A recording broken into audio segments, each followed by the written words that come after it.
আমার অগ্রজ অধিকাংশ অভিনেতাই। প্রথমেই অবশ্যই তারিক ভাইয়ের কথা বলবো, তারিক আনামের কথা। কারণ আমি ওনার সবচেয়ে কাছাকাছি ছিলাম, এটা দীর্ঘ সময় ওনার হাতেই তৈরি আমি। আলী জাকেরের কথা বলবো, নদী ভাইয়ের কথা বলবো।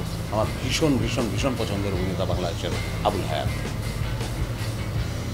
অসাধারণ অভিনেতা আমার মনে হয়। আমি খালেদ খানের কথা বলবো, আমি ফরিদি ভাইয়ের কথা তো অবশ্যই বলবো, আফজাল ভাইয়ের কথা বলবো।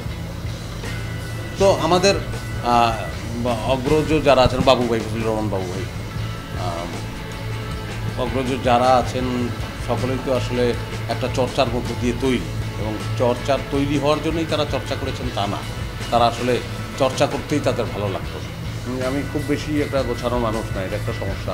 গোছানো মানুষদের একটা বড় সমস্যা হচ্ছে একসঙ্গে তারা বেশ কয়েকটা কাজ করতে পারে ডিসিপ্লিন ওয়াইজ, কিন্তু আমি তো ওরকম না হওয়ার কারণে আমি অনেকগুলো কাজ একসঙ্গে করতে পারি না, একটা করতে গিয়ে হিমশিম খাই।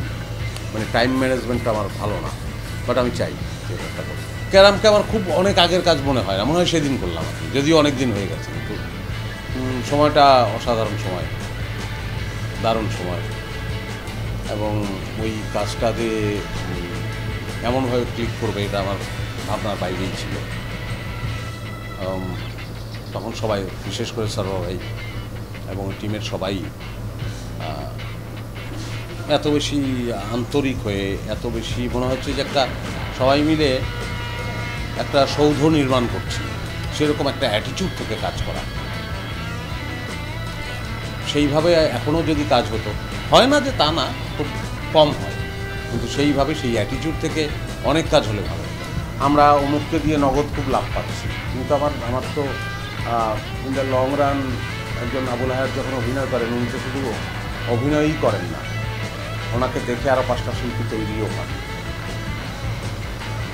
আমি আর একটু যদি কী করবো, আমি জানি না যে বেয়াদবি হয়ে যায় কিনা, আমরা অনেক সময় বুঝি না যে একটা যখন গান বাজে বেস গিটারটাকে টের পাওয়া যায় না, মিউজিক যখন বাজে বেস গিটারটা না থাকলে টের পাওয়া যায়।